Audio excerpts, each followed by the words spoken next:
पहले सीबीआई, फिर ईडी और अब एनआईए, यानी कि तीन तिगाड़ा काम बिगाड़ा। हाँ तो भैया यहाँ काम बिगड़ने वाला है अब केजरीवाल एंड कंपनी की। नमस्ते हिंदुस्तान, कैसे हैं आप लोग? जिसके एक पांव पहले से कब्र में लटक रही हो, समझिए कि अब उसे सीबीआई, ईडी के बाद एनआईए भी धक्का दे तो उसे कब्र में जाने से कौन बचाए। वॉर अगेंस्ट कंट्री, ये उन बड़े संगठनों का साजिश होता है जो किसी देश में अव्यवस्था फैलाने के लिए अरबों में ठेके लेते हैं।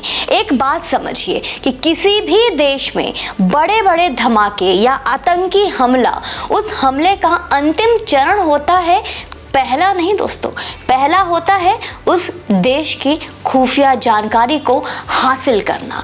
उसके लिए, जिसके लिए आतंकी संगठन इन सेमी स्पाई या कहे सेमी मिलिट्री ऑर्गेनाइजेशन वाले जासूसी संगठन केजीबी और मोसाद का इस्तेमाल करते हैं। दोस्तों, एक बार जब जरूरी खुफिया आंतरिक जानकारियां मिल जाती है तो फिर हमला करना आसान हो जाता है। ऐसे ही एक स्पाई यूनिट जिसका नाम फीडबैक यूनिट रखा गया था, बनाने की तैयारी की थी केजरीवाल एंड कंपनी ने। केजरीवाल ने इस यूनिट के लिए 17-18 रिटायर्ड नौकरशाहों को नियुक्त किया था दोस्तों, जिनका काम था देश के सभी उच्च पदस्थ लोगों पर नजर रखना। इस सूची में किसी का भी नाम हो सकता है, देश के प्रधानमंत्री का भी नाम हो सकता है, किसी राज्य के मुख्यमंत्री का भी नाम हो सकता है, सुप्रीम कोर्ट के जज का, वकील का, किसी नौकरशाह का, सेना के बड़े अधिकारी का, या फिर किसी का भी हो सकता है। समझे? इस सूची में खुद के पार्टी का नेता का, उसकी पत्नी का, बच्चों का, किसी का भी नाम हो सकता है। कौन जानता है? टाइम्स ऑफ इंडिया की रिपोर्ट के मुताबिक आपको बता दूं, 2015 में आम आदमी सरकार ने नेताओं और अफसरों की जासूसी कराई थी। इसके लिए एक फीडबैक यूनिट बनाई गई थी। सीबीआई ने जांच में आरोपों को सही पाया है। पहले तो इस यूनिट का काम विभागों, संस्थानों, स्वतंत्र संस्थानों की निगरानी करना था और यहाँ के कामकाज पर प्रभाव फीडबैक देना था, ताकि इस आधार पर जरूरी सुधारों का एक्शन लिया जा सके। लेकिन बाद में यह यूनिट राजनीतिक खुफिया जानकारी जुटाने में लग गई।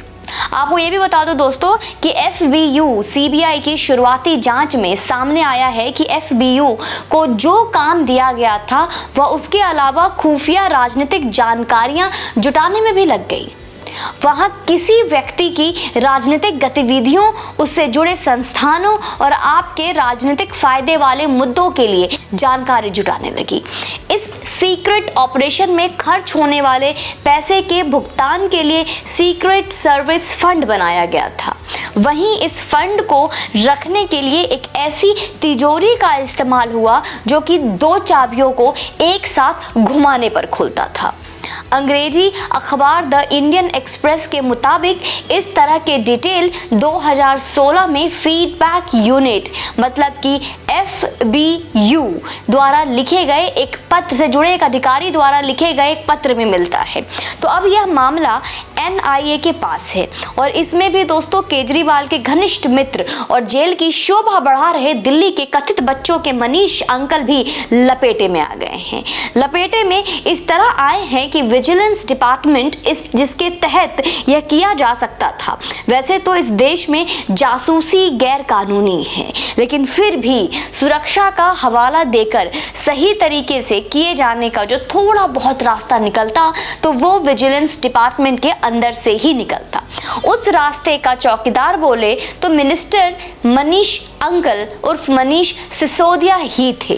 तो केजरीवाल का कि इस कारस्तानी का ठिकरा भी सिसोदिया के सर ही फूटने वाला है, यह तय है।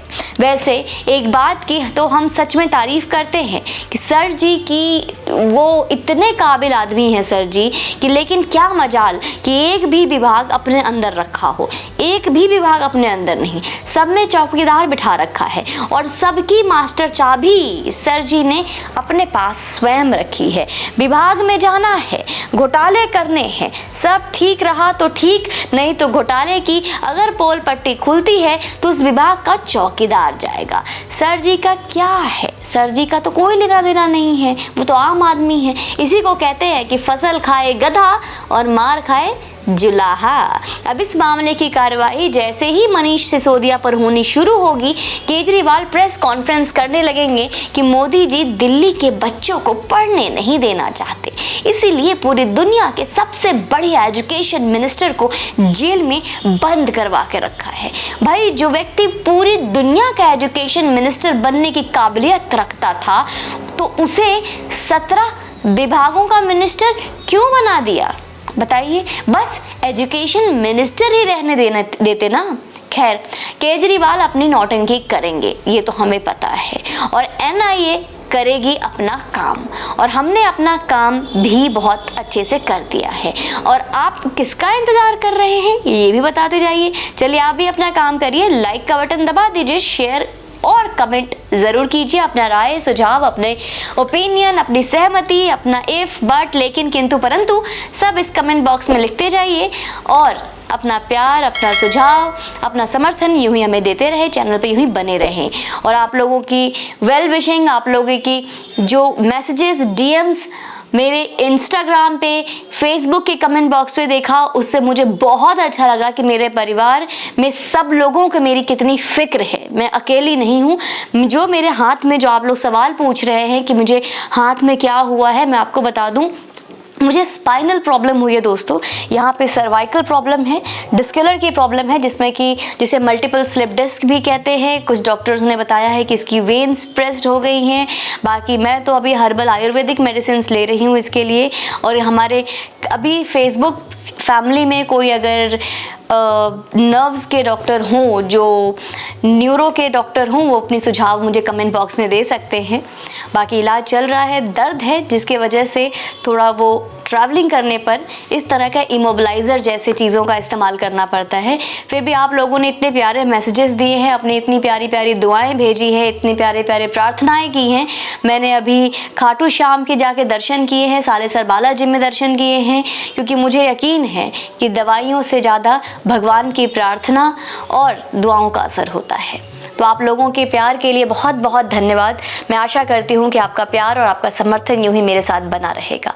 जय हिंद, वंदे मातरम।